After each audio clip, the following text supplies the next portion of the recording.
பாலிவுட்ல ஒவ்வொரு காலகட்டத்திலயும் ஒவ்வொரு சக்சஸ் கூட்டணி இருந்திருக்காங்க. அப்படி இப்ப இருக்கக்கூடிய சக்சஸ் கூட்டணி அப்படின்னு பார்த்தா, டைரக்டர் பொன்ராம், நடிகர் Sivakarthikeyan, music director D. Imman. இவங்க 3 பேரும் சேர்ந்தா அந்த படம் சூப்பர் டூப்பர் ஹிட்னு சொல்லிடலாம். உதாரணத்துக்கு அவங்களுடைய முதல் படமான வருத்தப்படாத வாலிபர் சங்கம், அப்புறம் ரஜினி முருகன் அண்ட் இப்ப 3வதா ஒரு படமும் ஒர்க் பண்ண போறாங்க. இது 2017ல ரிலீஸ் பண்றதுக்கு பிளான் பண்ணிருக்காங்களாமா. இந்த படத்துல சமந்தா தான் ஹீரோயினா நடிக்கிறாங்க. சிவகார்த்திகேயனோட முதல் முறையா ஜோடி சேர்றாங்க சமந்தா.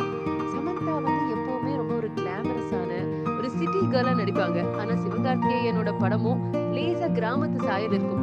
எப்படி செட் ஆகும் சமந்தாக்கு அப்படின்னு நீங்க யோசிக்கலாம். இதே கேள்வியை பொன்ராம் சார்ட்ட கேட்டப்போதான், ஆமா இந்த படத்துல சமந்தா ஒரு கிராமத்து கேரக்டர் தான் நடிக்கிறாங்க. ஆனா கிளாமரஸ் சமந்தாவை பார்க்க முடியாதோன்னு யாரும் வருத்தப்பட வேண்டாம். கிளாமரும் உண்டு அப்படின்னு சொல்லியிருக்காங்க. புது மேக் ஓவர்ல சமந்தாவை பார்க்கலாம் அப்படின்னு தான் சொல்லியிருக்கிறாருப்பா பொன்ராம் சார்.